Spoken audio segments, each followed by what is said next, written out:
되었지니 이는 나팔을 불어 기념할 날이요 성회라. 우리 계속해서 시편 81편 3절 말씀, 서로 연결되어 있는 말씀이니까 우리가 간단한 한 구절이니 같이 한번 읽어봅시다. 초하루와 보름과 우리 명절에 나팔을 불지어다. 아멘. 오늘 명절을 앞두고 상당히 마음이 분주하고 바쁘실 줄 압니다. 주보 첫머리에 있는 것처럼 새해에는 한올 행복이 가득한 그런 새해가 꼭 되어지시기를 소망합니다. 우리는 새해 신정을 시작하면서 우리의 정체성을 좀 찾아가자 그런 생각을 가지고 우리가 누구인가 하는 주제를 가지고 계속 메시지를 전하고 있습니다. 이미 우리가 확인을 했던 것처럼 성도라고 하는 것에서 우리는 출발을 했죠. 성도는 영적인 주소가 분명해야 되는데 그리스도 안에 거해야 되고 신실하게 형제로서 살아가야 되고 무엇보다 하나님의 은혜와 평강이 충만해야만 성도로서의 삶을 살아낼 수 있다고 말씀을 드렸습니다. 두 번째 우리가 했던 주제는 우리는 그리스도의 일꾼이요 하나님의 비밀을 맡은 자다. 그래서 오늘 우리가 하늘나라의 비밀 요원이다 그런 말씀을 드렸죠. 우리가 비밀을 맡은 사람으로서는 소명이 분명해야 되고 사명이 확실해야 되고 우리에게 맡기신 일에 생명을 걸어야 된다고 하는 것을 여러분들에게 말씀을 드렸습니다. 세 번째 날은 동역자에 대한 이야기를 했죠. 하나님과 동행을 하기 위해서는 주어를 바꾸어야 된다. 그래서 하나님을 자꾸 나의 동업자로 모셔드리지 말고 내가 하나님의 일을 돕는 하나님의 목적을 따라가는 하나님의 동행자가 돼야 되는데 나는 밭이라고 하는 것과 하나님의 성령이 거하는 하나님의 전이라고 하는 것을 우리가 꼭 기억을 하자고 말씀을 드렸습니다. 이 굉장히 오랜 기간 동안 드린 말씀이기 때문에 기억이 나지 않아도 여러분들의 마음속에 좀 새겨졌으면 좋겠다는 생각을 가집니다. 그리고 이제 바로 지난주에 우리는 좋은 날을 더 좋게 하기 위해서는 이 세상 만물 속에 하나님의 형상을 가지고 있는 하나님의 사람이 꼭 있어야 된다 그렇게 말씀을 드렸죠. 그래서 하나님은 사람이 분명히 실수하고 사람이 잘못될 수 있는 것을 아시면서도 하나님 보시기에 심히 좋았더라. 이 말은 하나님이 좋게 보기로 작정하셨다. 네가 무슨 일을 해도 나는 너를 좋게 보기로 작정을 했다. 그래서 오늘 우리에게 하나님이 구세주를 보내주셨고 이번 명절에는 우리가 그냥 사람만 가지 말고 꼭 하나님의 형상을 따라 하나님의 모양대로 지어진 하나님의 사람이 우리의 삶에 또 우리의 명절에 좋은 날을 더 좋게 하는 은혜가 있자 그렇게 하는 말씀을 드렸습니다. 기억을 하시는가 모르겠습니다. 이제 오늘은 좀 우리가 생각할 때 잘 듣지 않았던 그러나 명절에는 꼭 들어야 되는 하나님께서 우리에게 주시는 메시지, 너는 하나님의 나팔을 부는 나팔수다. 오늘 본문이 그 얘기하고 있는 겁니다.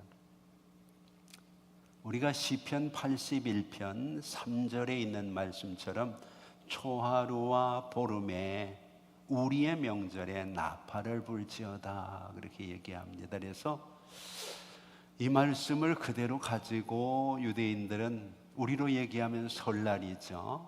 이 설날에는 그들이 모두 나팔을 불기 시작합니다. 그것도 한 번 부는 것이 아니라 하루 종일 불어댑니다. 하루 종일 그들은 이 말씀에 순종을 해서 하나님 앞에서 명절날이 되면 우리의 설날이 되면 하루 종일 그들이 나팔을 불게 되는 것을 보게 되죠. 그들에게 있어서 설날은 로시라고 하는 단어와 하샤나라고 하는 단어가 합쳐져서 로시 하샤나라는 그런 날이 명절입니다. 롯이라고 하는 것은 머리라는 뜻이고 하샤나라고 하는 것은 해라는 뜻이거든요. 해의 머리, 그 한 해가 시작되어지는 머리 되는 달이 바로 오늘 본문에 나와 있는 초하루, 정월 초하루가 되어지는 거죠. 이때 이들은 하나님 앞에서 하나님이 말씀하신 그대로 그 뜻을 생각하고 모여가지고 나팔을 불기 시작합니다. 그래서 레위기 23장 24절 우리가 읽었던 성경을 여러분들이 알아듣기 쉽도록 새번역 성경에서 보면 이렇게 번역을 해놓고 있습니다. 나팔을 불어서 기념일임을 알리고 거룩한 모임을 열어야 된다, 그렇게 얘기를 합니다. 나팔 부는 것으로 끝내지 않고 롯이 하샤나라고 하는 그들의 설날에는 그들이 거룩한 모임을 열었다고 이야기하고 있는 거죠. 유대인들에게 있어서 나팔은 두 가지밖에 없습니다. 하나는 금속으로 만든 나팔, 그리고 하나는 양의 뿔로 만든 나팔. 그래서 이것을 우리는 은나팔 혹은 양각나팔 이렇게 구분을 하게 되죠. 오늘 본문에서 하나님이 불라고 하시는 나팔은 양각나팔입니다. 양의 나팔을 그들이 하나님 앞에서 불어야 되는 거죠. 새해가 되면 그들은 곳곳에서 양각나팔을 붑니다. 그것도 좀 전에 이야기했던 것처럼 얼마 동안 불었다고요? 하루 종일 불어댑니다. 근데 여러분들이 아시는 것처럼 이 양각나팔이라는 것은 여러분들의 이해를 돕기 위해서 제가 실물을 하나 가지고 나왔거든요. 이게 실물입니다. 양각나팔. 그들이 가지고 있는 양의 나팔인데 화면에 확대가 되나요? 나중에 한번 보시면 좋겠는데 이게 구멍도 없고 또 기교를 내 가지고 뭐 음을 맞추고 이러는 것도 아닙니다. 근데 제가 불 줄을 모르기 때문에 불 수는 없는데 이게 그냥 뿌 하는 소리 하나밖에 안 납니다. 하루 종일 그 소리를 내라는 겁니다. 그래서 여러분들이 양각나팔을 좀 기억을 하고 오늘 말씀을 들으면 하나님이 우리에게 설날을 주신 이유가 뭔지, 설날에 하나님이 왜 이 나팔을 불라고 하시는지 여러분들이 쉽게 이해를 하고 이번 명절을 하나님이 원하시는 모습으로 잘 준비하고 보낼 수 있으리라 그렇게 생각을 합니다. 이 양각나팔을 우리가 성경에 보면 다른 말로도 얘기하거든요. 요벨의 나팔, 요벨의 나팔이라고도 얘기합니다. 요벨이라고 하는 단어는 이스라엘 백성들에게 있어서는 50년마다 희년이라고 하는 해가 돌아옵니다. 이때가 되면 모든 것들을 풀어주고 자유롭게 하고 그래서 희년, 기쁨의 날이라고 얘기를 하죠. 바로 이 요벨의 나팔은 희년에 부는 나팔이라는 얘기입니다. 우리에게 기쁨을 주는 나팔. 그런데 학자들이 연구를 해보니까 희년을 요벨이라고 이야기하는데 요벨의 의미 속에는 기쁨이라는 단어보다 어린 양이라고 하는 단어가 더 익숙하게 포함되어 있더라는 겁니다. 그래서 희년은 기쁨의 날이 아니라 하나님께서 우리의 죄를 위해서 어린 양을 속죄 제물로 주신, 그래서 우리의 죄가 속해진 날이기 때문에 그것이 희년이 되고 기쁨이 된다는 거죠. 그래서 그들은 희년이 되어지면 어린 양을 기억하고 하나님 앞에서 어떤 나팔을 분다고요? 요벨의 나팔을 분다고 역사가들은 이야기를 하고 있는 거죠. 오늘 이 나팔은 그런 의미에서 우리의 죄를 속하고 우리의 삶 속에 새로운 하나님의 은혜를 주신 하나님의 복음이 전파되어지는 복음의 나팔이라고도 이야기할 수가 있게 되는 거죠. 우리가 세상을 살아가다 보면 여러 가지 일들을 만나게 되는데 우리가 만나는 어려운 일들을 유대인들은 하나님의 은혜 가운데 이렇게 하나씩 잘 극복해 나가는 것을 보게 됩니다. 그 중에 그들이 만났던 가장 큰 어려움 중에 하나가 여리고 성을 점령하는 일이죠. 가나안 땅에 들어가서 가장 먼저 그들이 가나안 땅에 입성하기 위해서는 여리고라고 하는 엄청나고 그들이 바라볼 때는 광야에서 볼 수 없었던 거대한 성을 가지고 있는 아낙 자손들, 가나안 부족들을 물리쳐야만 되는데 그들은 무기도 없고 힘도 없고 아무것도 없었습니다. 이때 여러분들이 아시는 것처럼 하나님이 그들에게 방법을 가르쳐 주셨죠. 그들 중심에 언약궤를 세우고 7명의 제사장이 그 뒤를 따르면서 일주일 동안 그들은 양각 나팔을 불도록 했습니다.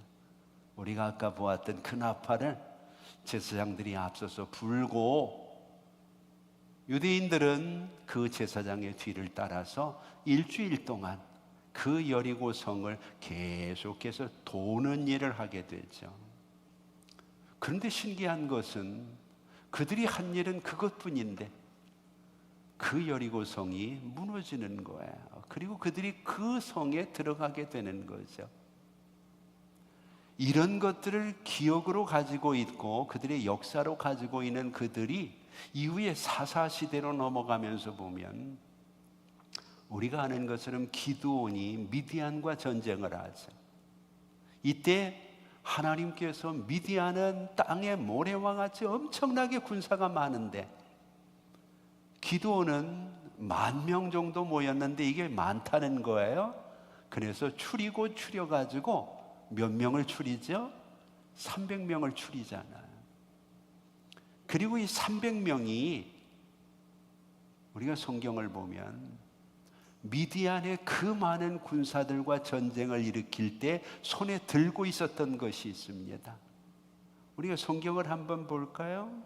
성경에 보면 이들이 선두에 서가지고 하나님 앞에서 사사기 7장 22절을 보면 300명이 나팔을 불 때 여호와께서 그 온 진영에서 친구끼리 칼로 치게 하심으로 적군이 도망을 했다 그렇게 얘기를 합니다. 그들이 한 일은 아무것도 없습니다. 뭐밖에 없는데 나팔을 분 일밖에 없는 300명을 모아가지고 하나님이 너희가 무술을 잘 연마를 해가지고 너희가 그들을 너희의 칼로 정복해라 이렇게 얘기하지 않고 나팔을 불라고 얘기합니다. 그래서 그들이 손에 들고 있었던 것은 나팔이었습니다. 300명이 나팔을 일제히 불 때에 하나님께서 미디안 군사들을 혼란하게 하셔서 그들이 서로가 친구를 죽이고 동료를 죽이고 서로가 서로를 죽이는 일을 하다가 결국 도망을 가게 되어지는 모습을 성경을 통해서 우리에게 보여주고 있는 거죠. 그래서 유대인들에게 있어서 이 나팔이라고 하는 것은 굉장히 그들에게 중요한 것이고 어떤 면에서는 하나님께서 그들 가운데 역사하시는 것을 보여줄 수 있는 아주 대단한 도구가 되어질 수 있는 거죠. 로시 하샤나, 새해의 시작을 알리는 해의 머리가 되어지는 그날에 그들은 양각 나팔을 들고 하나님 앞에서 나팔을 불었습니다. 그래서 오늘 우리가 읽은 성경 시편 81편 3절에 우리의 명절에 나팔을 불지어다 성경은 그렇게 얘기를 하고 있는 거죠. 자, 그러면 오늘 우리가 그들의 이야기는 접어두고 우리의 설날에 우리의 명절에 하나님께서 나팔을 불라고 하시는 이유 그리고 그 방법은 무엇인가? 그것을 통해서 우리는 무엇을 얻을 수 있는가? 이번 명절을 어떻게 우리가 보내면 좋을까를 함께 고민해 보자는 거죠. 그들에게 있어서 첫째로 요벨의 나팔은 희락, 기쁨이라는 말 이전에 어린 양이라고 하는 의미가 있다고 말씀을 드렸잖아요. 그래서 그들이 이 나팔을 불 때 금속 나팔을 쓰지 않고 여기 나와 있는 이런 양각 나팔을 부는 이유는 이것이 양과 관계되어 있기 때문에 그렇습니다. 그들의 절기와 그들의 명절에는 그들이 은나팔을 불지 않고 바로 양각 나팔, 쇼파르라고 하는 이 나팔을 불게 되는 거죠. 그 이유는 첫째가 어린 양은 우리의 죄를 속해주는 것과 연결되어 있기 때문에 그렇습니다. 창세기 6장 5절을 보면 이 땅 위에 살고 있는 사람들을 설명할 때 여호와께서 사람의 죄악이 세상에 가득함과 그 마음으로 생각하는 모든 계획이 항상 악할 뿐임을 보시고 6절에 보니까 땅 위에 사람 지으셨음을 한탄하사 마음에 근심하셨다고 얘기를 합니다.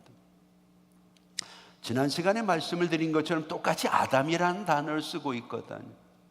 그런데 하나님과 관계가 제대로 맺어졌을 때에는 하나님의 기쁨이 되는 사람이지만 하나님과의 관계가 틀어지고 그 사이에 죄가 들어오니까 하나님의 근심거리가 되고 하나님이 한탄하시는 아담이 되어졌다는 거죠. 오늘 우리의 시대도 다르지 않잖아요. 사람들의 생각이 다 하나님과 관계없는 곳에 가 있고 사람들이 가지고 있는 욕망과 욕심들이 하나님이 원치 않는 것들이 너무나 많아서 노아 시대나 지금 우리가 살고 있는 시대나 별로 다르지 않은 어두운 시대를 우리가 살아가고 있습니다. 새해가 되어지면 하나님께서 그들을 향해서 경고의 나팔을 불라는 겁니다. 이 시대가 이렇게 악하게 흘러가다 보면 결국 하나님의 심판이 다가올 수밖에 없다는 것을 기억하고 너희는 어디에 가서나 하나님이 이 시대에 우리의 죄를 위해서 어린 양을 보내주신 것을 기억하고 우리의 죄를 깨달을 수 있도록 경고의 나팔을 불라는 거죠. 그래서 유대인들은 새해 첫날이 되어지면 바로 이 양각 나팔의 소리를 들으면서 우리가 지난 한 해를 어떻게 살아왔는지, 지난 한 해 하나님 앞에서 너무 하나님과 관계없는 생활을 하지는 않았는지, 우리가 믿는 사람이고 선택받은 사람인데 하나님 앞에서 우리가 바르게 살아야 되지 않겠나. 양각 나팔 소리를 통해서 우리를 위해 십자가에서 죽으신 예수 그리스도를 떠올리고 우리의 1년 동안의 삶을 정리하고 새로운 해를 거룩하게 살아가기로 결단하라고 하는 의미가 바로 거기에 포함이 되어 있는 거죠. 이때 그들에게 있어서 새해에 그들이 회개하는 기간은 하루 이틀이 아니라 성경을 보면 열흘이라고 하는 기간이 정해져 있습니다. 바꾸어서 얘기를 하면 10일 동안 회개해야 된다는 것.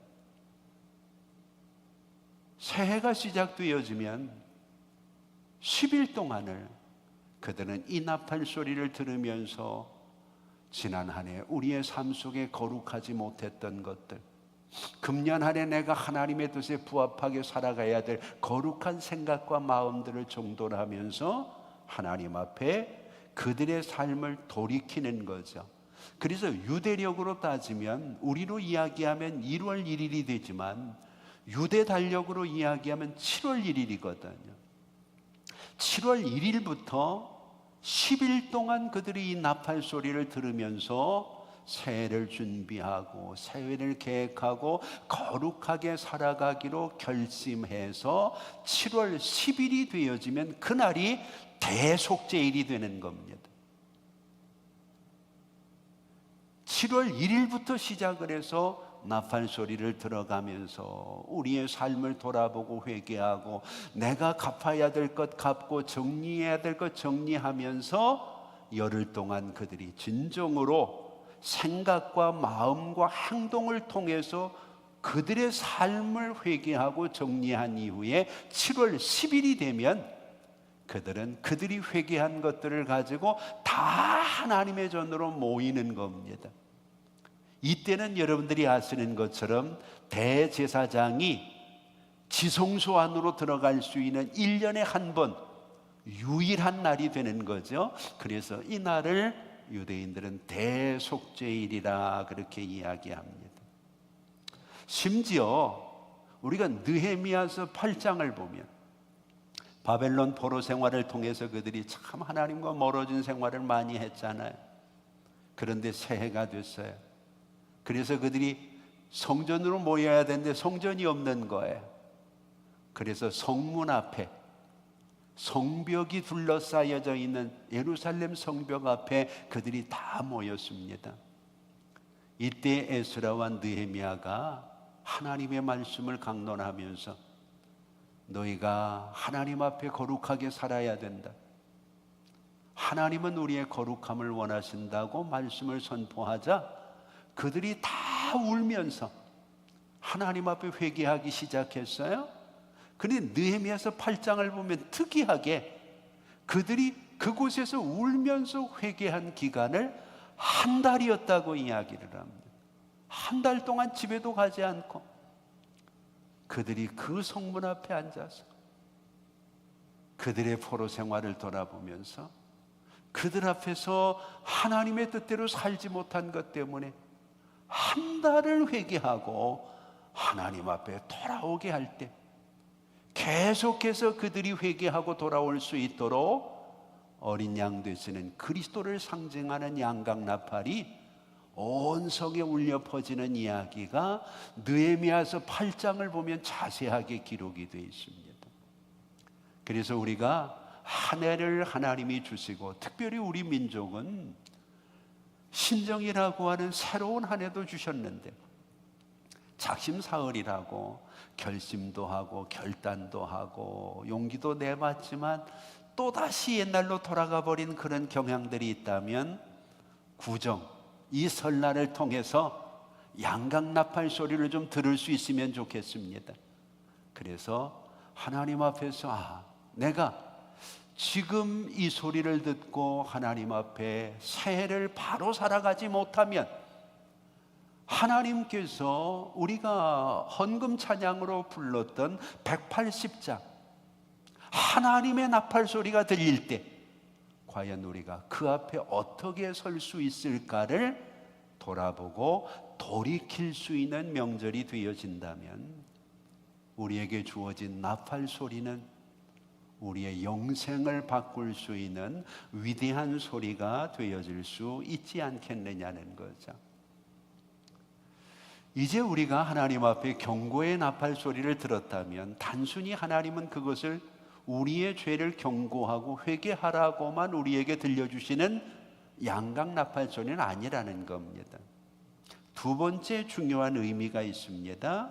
그것이 바로 하나님의 자녀임을 기억하고 하나님의 백성된 것을 기념하는 자긍심의 나팔을 불라는 거죠. 이 양각 나팔이라고 하는 이 나팔 소리 속에는 우리의 죄를 위해 십자가에 죽으신 그리스도만을 보여주시는 것이 아니라 그분을 통해서 이루어진 일들, 우리가 하나님의 자녀 되고 하나님의 백성 된 것을 너희가 기억하고 기념하는 명절이 됐으면 좋겠다는 거죠. 그래서 하나님의 백성이 아닌 사람들과는 좀 다르게, 하나님의 자녀가 아닌 사람과는 좀 다른 모습으로 하나님 앞에 새해를 살았으면 좋겠다고 하는 것이 오늘 하나님께서 양각 나팔을 불라고 하시는 명절에 나팔을 불지어다 하시는 말씀의 두 번째 의미가 되는 거죠. 자긍심이라고 하는 것이 중요합니다. 세상 사람들이 흔히 얘기하기를 자존감과 자존심이 다르다고 얘기를 하죠. 자존심이 센 사람은 교만할 수 있어요. 그러나 자존감이 센 사람은 교만하지 않습니다. 자긍심이라고 하는 것도 거기서 나온 거거든요. 내가 가지고 있는 나 자신에 대한 능력이나 나 자신의 평가를 긍정적으로 하는 겁니다. 원래 우리가 세상을 살아가면서 죄인이라고 하는 이야기를 많이 듣다 보니까 주눅들 수 있거든요. 하나님 앞에 설 때마다 늘 하나님 바라보기가 부끄러울 때가 많거든. 여전히 내 속에 내 삶의 죄가 있기 때문에. 그래서 지난 시간에 탕자 이야기를 해드렸잖아요. 탕자는 죄를 청산하지 못했어요. 여전히 그는 실패한 사람이고 여전히 그는 아버지의 것을 까먹은 사람입니다. 그러나 그에게 중요한 것은 그가 돌아왔기 때문에 아버지는 기뻐하고 그의 지위를 회복시켜주고 계속 그가 주눅들 이유는 없습니다. 이제는 아버지의 아들로 당당하게 살아가면 되는 거죠. 심리학적인 용어 가운데 대상관계 이론이라는 게 있습니다. 대상관계 이론. 이 이론에 의하면 우리가 세상을 살아가면서 우리 스스로에 대한 평가, 그리고 우리 스스로에 대한 자긍심을 어떻게 가질 수 있는가, 그 시작을 부모로부터 시작을 합니다. 부모가 그 자녀를 어떻게 대우하느냐에 따라서 그 자녀가 성장을 해서 자존감이 있고 자긍심이 있는 자녀가 될 수도 있고, 주눅 들어서 어디 가서나 깊이지 못하는 자녀가 될 수도 있다는 게 대상관계 이론이라는 겁니다. 예를 들어서 내가 내 자녀를, 참 너는 귀한 사람이다, 너를 위해서 내가 얼마나 기도를 했고, 너를 위해서 우리가 얼마나 헌신을 했고, 너를 얼마나 기다렸고, 너는 정말 우리의 목숨보다 귀하다, 이런 이야기를 듣고 이런 분위기 속에서 성장을 한 자녀는 자긍심이 높다는 거예요. 근데 반면에 아이고 세상에 너 같은 게 태어나가지고 참 너는 우리 가문의 수치다, 아이고 인간아 어떻게 그렇게 생겼냐, 아니 아버지도 안 닮고 어머니도 안 닮고 도대체 너 누굴 닮아가지고 그 꼬라지냐, 이런 소리를 듣고 성장을 한 자녀는 자긍심이 제로라는 거예요.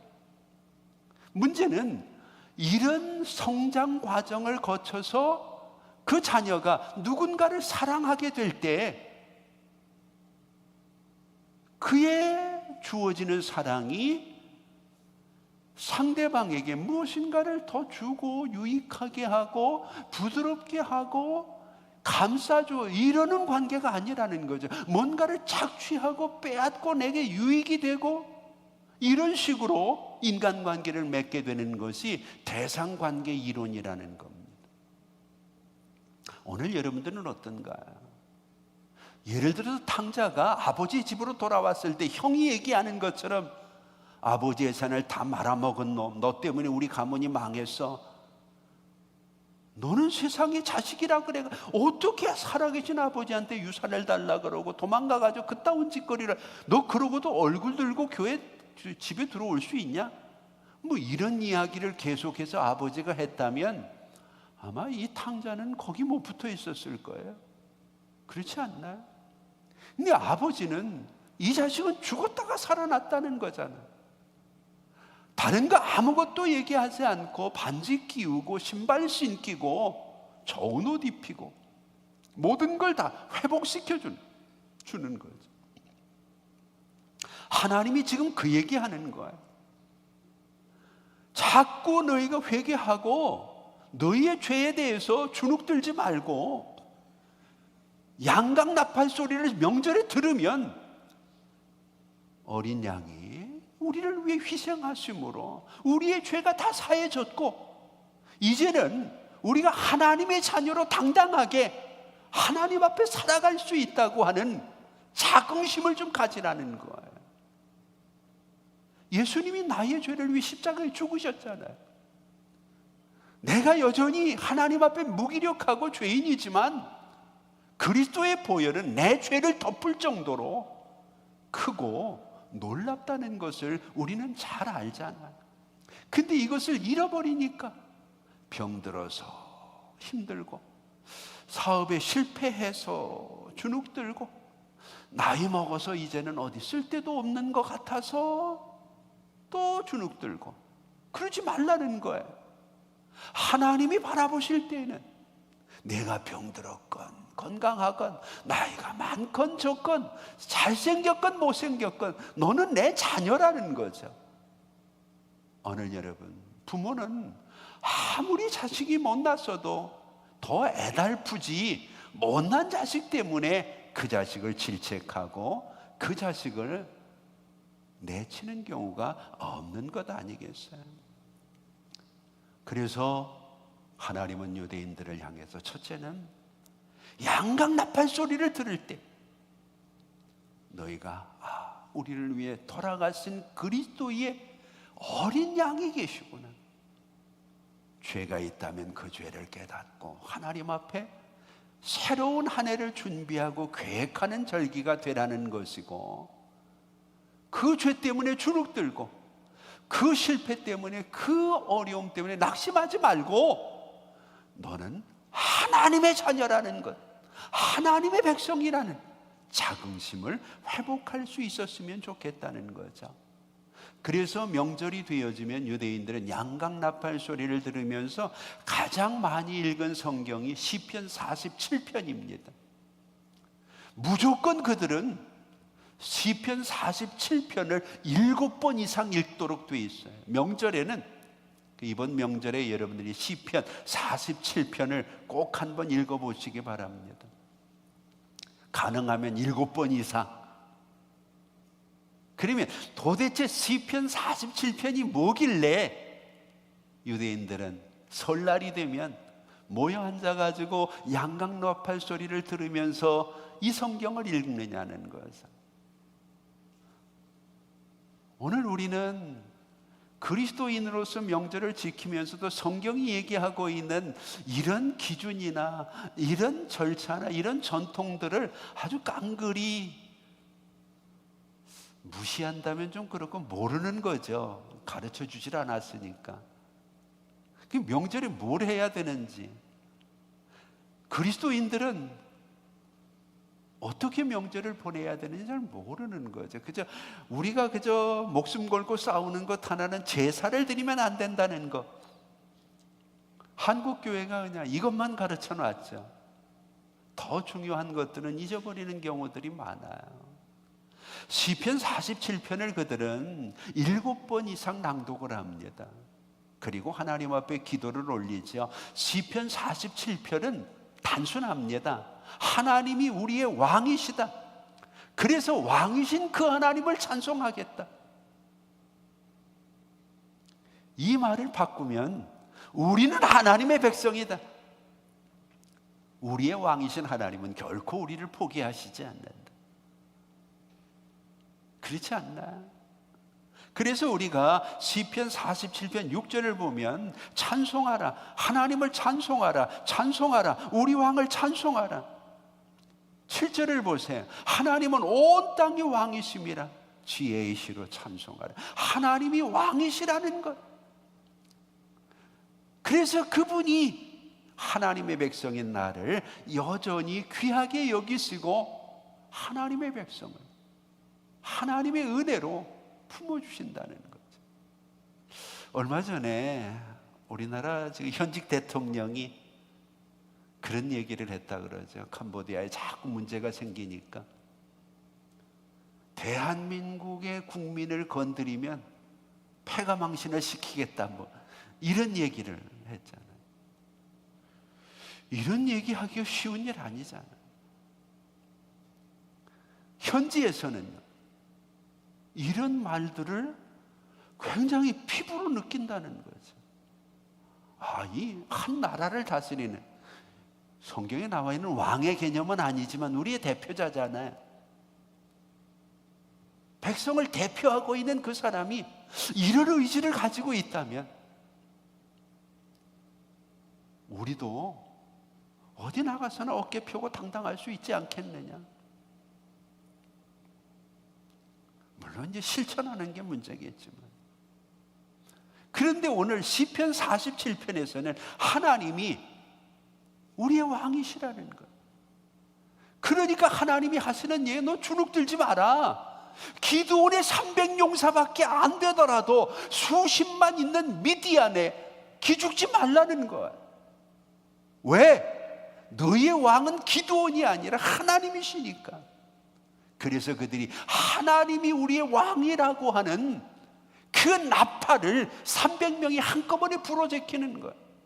여리고성이 무너뜨려질 때 그들이 제사장이 양각 나팔을 부는 것도 같은 이유에, 이 백성은 지금 하나님의 백성인데 하나님의 백성이 지금 이 성에 들어가고 싶다는 거예요. 우리의 왕이신 하나님이 오셨다, 너희도 영접하라는 거죠. 그들이 성문을 굳게 닫아버리니까 하나님이 그 성을 아예 무너뜨려 버리는 거죠. 오늘 여러분, 우리가 어디를 가든지 하나님이 나의 왕이라는 것을 기억하고 내가 하나님의 백성이라는 자긍심을 가질 수 있는 명절이 꼭 되어지기를 원합니다. 오늘 우리는 이중국적자 아닙니까? 우리의 시민권이 하나님 나라에도 있고 대한민국에도 있고, 그런데 이 땅 위에서 우리의 생명이 다하면 대한민국의 나의 국적은 두고 하나님 나라의 시민권 가지고 하나님 나라 가는 것 아닌가요? 그러면 우리가 하나님 나라를 소망해야죠. 그래서 마태복음 6장 33절은 너희는 먼저 그의 나라와 그의 의를 구하라, 그렇게 말씀하시는 거죠. 이제 가장 중요한 마지막 부분입니다.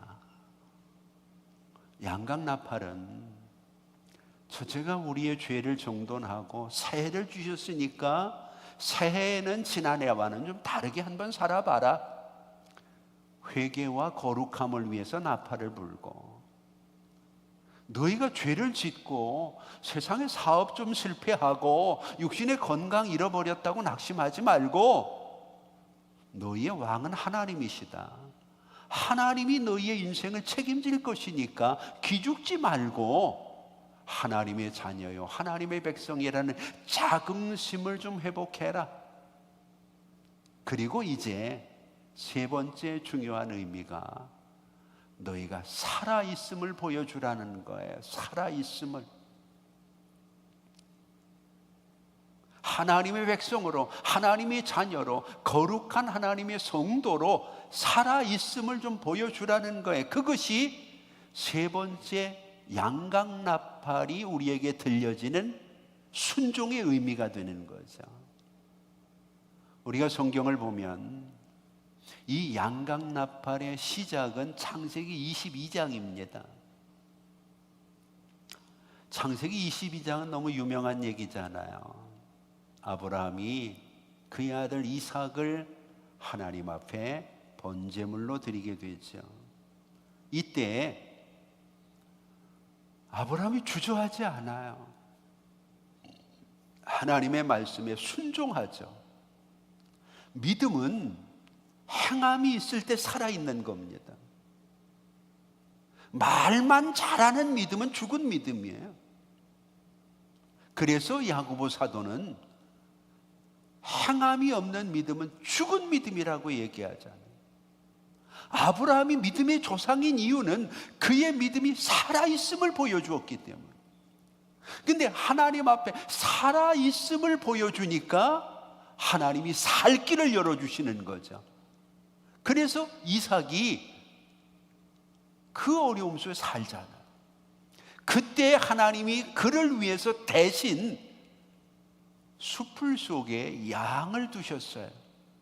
근데 여러분들이 성경을 잘 보시면 통상적으로 양은 이 털이 많기 때문에 이 털이 가시덤불 속에서 엉켜가지고 문제가 생기는 경우가 많은데, 특이하게 창세기 22장은 양의 뿔이 나무가지에 걸려 뿔에 대한 얘기를 하고 있어요. 여기서 양각 나팔이 시작이 되는 거예요. 희생을 통해서, 순종을 통해서, 살아있는 믿음을 통해서 너희가 하나님의 백성임을 보여주라는 거죠.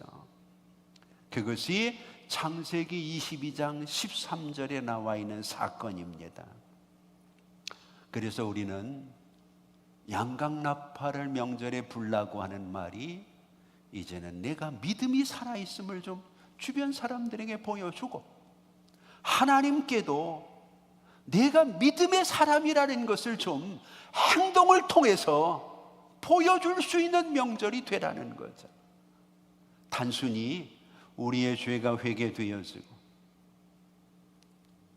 우리가 하나님의 백성으로, 하나님의 자녀로 자긍심을 갖는 것으로 끝내지 말고, 이제는 정말 내가 믿음이 살아있고 신앙이 살아있고 살아있는 하나님의 자녀라는 것을 보여주라는 거예요. 그래서 탕자에게 아버지가 던진 메시지가 중요하죠. 이는 죽었다가 살아난 아들이다.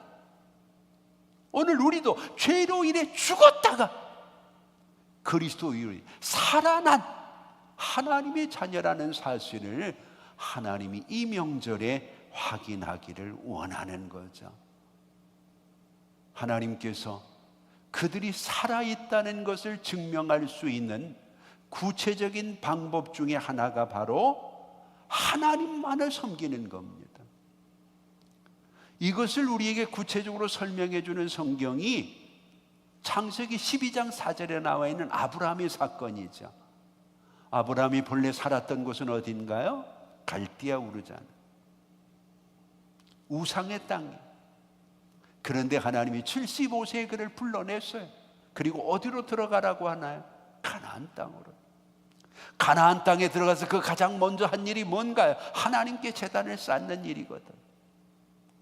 그런데 이 제단을 쌓는 과정이 순탄치 않아요. 애굽부터 내려가고 그랄에도 내려가고 실패도 하고 어려움도 겪고, 이런 과정 속에서 그의 신앙이 완성되어진 것이 창세기 22장입니다. 여러분들이 성경을 보시면 창세기 22장 이후에는 아브라함이 넘어지는 일이 없어요. 해를 당하는 일이나 고통스러운 일이나 문제가 생기는 일이 없어요. 그의 믿음이 살아있기 때문에. 그래서 우리는 아브라함을 믿음의 조상이라고 이야기하죠. 이것을 우리에게 구체적으로 하나님의 자녀로서, 하나님의 백성으로서 자긍심을 갖고 있는 사람들이 어떻게 명절을 보내야 되는가를 우리에게 설명해 주는 성경이 81편입니다. 시편 81편. 우리가 읽었던 부분이죠. 특별히 9절 말씀을 보면 너희 중에 다른 신을 두지 말며 이방신에게 절하지 말지어다. 명절에 해야 될 일이라는 것. 나는 너를 애굽 땅에서 인도하여 낸 여호와 네 하나님이니 내 입을 크게 열라 내가 채우리라 말씀을 하십니다. 시편 81편은 그래서 중요한 거예요. 우리가 명절에 제사를 지내지 않고 하나님께 예배자로 서는 이유도 바로 이 시편 81편에 우리의 살아있는 믿음을 보여주고 양각 나팔을 명절에 불라고 하신 하나님이 그 말씀의 의미가 우리에게 주어지기 때문이라는 거죠. 오늘 여러분, 이 약속을 믿고 하나님 앞에 섰던 아브라함은 히브리서 11장 18절에 19절을 보면 하나님의 놀라운 축복을 받게 됩니다. 우리도 그 믿음이 회복되는 은혜가 꼭 있었으면 좋겠어요. 우리가 처음 불렀던 찬양 찬송가 180장 하나님의 나팔 소리 천지진동할 때 제임스 밀턴 블랙이라고 하는 교수가 이 찬송가를 지었습니다. 제임스 밀턴 블랙. 미국 뉴욕주의 사우스힐에서 태어난 이 블랙 교수는 성악도 잘하고 기악도 잘하고 음악을 잘하는 독실한 믿음의 사람입니다.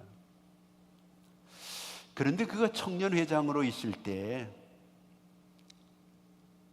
교회 갈 때마다 교회에 들어가지 못하고 교회 문 앞에 쭈그리고 앉아있는 한 허름한 옷을 입고 남노하게 고개 숙이고 있는 한 소녀를 보게 됩니다. 한 번, 두 번 교회 앞에 쭈그리고 있는 더럽고 남노하고 뭐 이런 옷을 입고 고개 숙이고 있는 이 소녀를 보면서 처음에는 그냥 지나쳤는데 자꾸 보니까 궁금증이 생겼잖아요. 그래서 이 블랙 교수가 청년회장 시절에 주일학교를 가르치면서 이 아이에게 관심을 갖고 어느 날 말을 시작했어요. 그랬더니 이 아이는 교회는 가고 싶은데 자기 차림새가 너무 남루해가지고 다른 사람이 자기를 싫어하고 놀릴까봐 들어가지를 못하는 거예요.